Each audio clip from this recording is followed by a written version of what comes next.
ክብራትና ክብራን እንግዲህ አሁን ደግሞ አንድ ትንሽ ለየት ያለ ፕሮግራም ይዤላችሁ ቀርባለሁ። እንግዲህ ያው ኢመደበኛ በሉት እንግዲህ ያው ኢመደበኛ የሚባለው ነገር ታውቁታላችሁ። ሰሞኑን ኢመደበኛ የሚባሉ ነገሮች ትንሽ ትኩረት እየሳቡ ስለሆነ አንድ ኢመደበኛ ፕሮግራም ላቀርብላችሁ እና ይህ ኢመደበኛ ፕሮግራም ብዬ የማቀርብላችሁ ያው መደበኛ ያልሆነ እንደሚባለው ነው።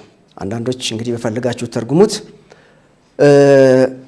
ይህ ስለ ራሰ በረሃዎች የሚያወሳ አንድ ጽሁፍ አግኝቼ ነው እሱን ላካፍላችሁ የፈለኩት።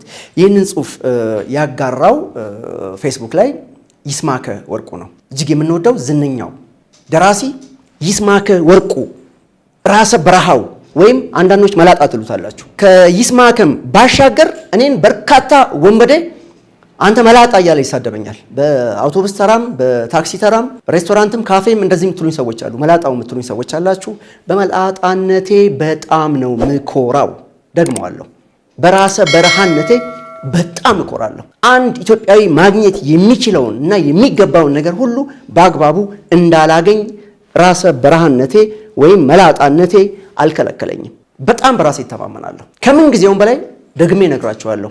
እኔን መላጣ ነህ እያላችሁ ለማሸማቀቅ የምትፈልጉ ሰዎች በጣም የምኮራበት የተፈጥሮ ጸጋዬ ነው። ፈጣሪ አበጃጅቶ አሳምሮ የፈጠረኝ እንደሆነ በደንብ ስለማውቅ በመላጣዬ ወይም በራሰ በረሃነቴ በጣም እኮራለሁ። ስለዚህ ይስማከ ያጋራንን ጽሁፍ እስኪ እኔ ደግሞ እንደገና በድጋሚ ላራባው። ይህ መደበኛ የሆነ ፕሮግራም ነው ብያችኋለሁ።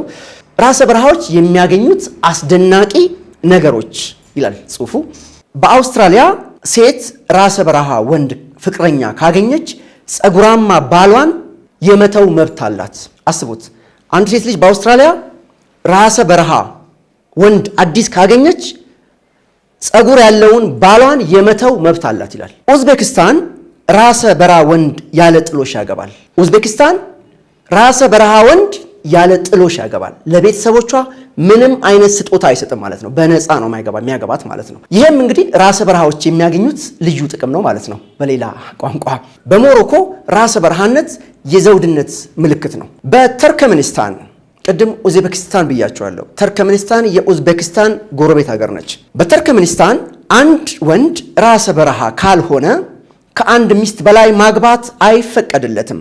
ቱርክሜኒስታን ማለት ለማታውቋት ሴንትራል ኤዥያ ውስጥ ነው ያለችው። ተርከምኒስታን፣ ኡዝቤክስታን፣ ታጃኪስታን፣ አፍጋኒስታን እየተባለ ይቀጥላል። እዛ ሴንትራል ኤዥያ ነው እና በብራዚል ደግሞ በብራዚል አንዲት ሴት ቆንጆ ሴት ከልክ ያለፈ ብዛትና ቁመት ያለው ጸጉር ካላት የመራባት እጥረት ምልክት ነው ተብሎ ስለሚታመን የዚህ አይነቷ ሴት ራሰ በረሃ ወንድ ነው ማግባት የምትፈልገው። በብራዚል ዞማ ጸጉር ያላት ሴት ራሰ በረሃ ወንድ መርጣ ነው የምታገባው ፈልጋ። ምክንያቱ ደግሞ የመራባት ችግር ሊኖር ይችላል ተብሎ ስለሚታሰብ ራሰ በረሃ ካገባች የሚወለደው ልጅ ተመጣጣኝ እንዲሆን ታስቦ ማለት ነው። ሌላው ደግሞ አርጀንቲና ውስጥ ነው።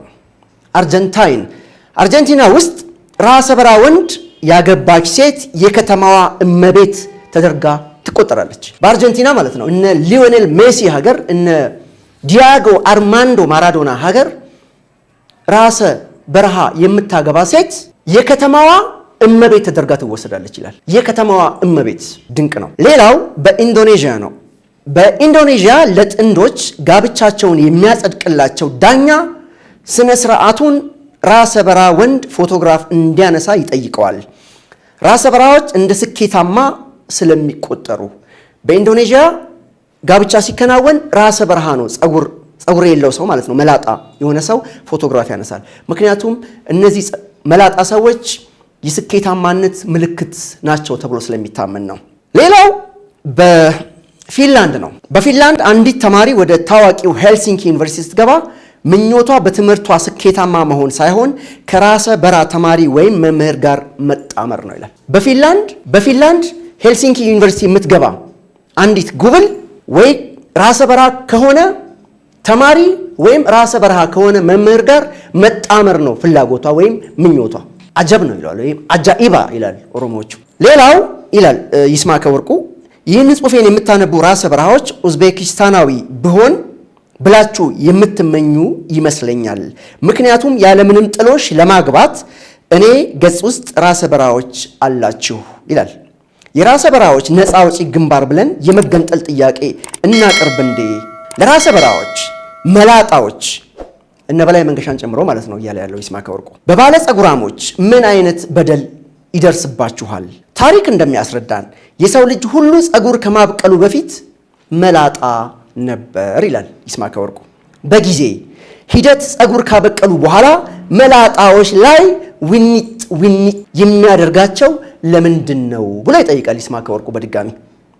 ጸጉር ማብቀል ብርቅ ነው እንዴ? መላጣ፣ ግሽጣ፣ ራስ እየተባልን የምንኖረው እስከ መቼ ነው ይላል ይስማዕከ ወርቁ። እኔ ግን በይስማዕከ ሐሳብ አልስማማም። ማንም ቢሰድመኝ በጣም ደስተኛ ነኝ። በሀገራችን ራሰ በራ ወንድ እንዴት ይታያል? ሐሳብ ስጡበት። ጸጉራችንን ብናስተካክል ይሻለናል ብንገነጠል። ጸጉራችንን ብናስተክል ይሻለናል ብንገነጠል። ራሴን በራሴ መገንጠሌ አይቀርም ይላል ይስማዕከ ወርቁ። የይስማዕከን ሐሳብ እንግዲህ የምትጋሩ ካላችሁ ተጋሩት። እኔ ግን በመላጣነቴ እጅግ እኮራለሁ። በላይ መንገሻ ነኝ። ክቡራትና ክቡራን፣ የዛሬው ፕሮግራም መደበኛውም ኢ መደበኛውም በዚህ ይጠናቀቃል።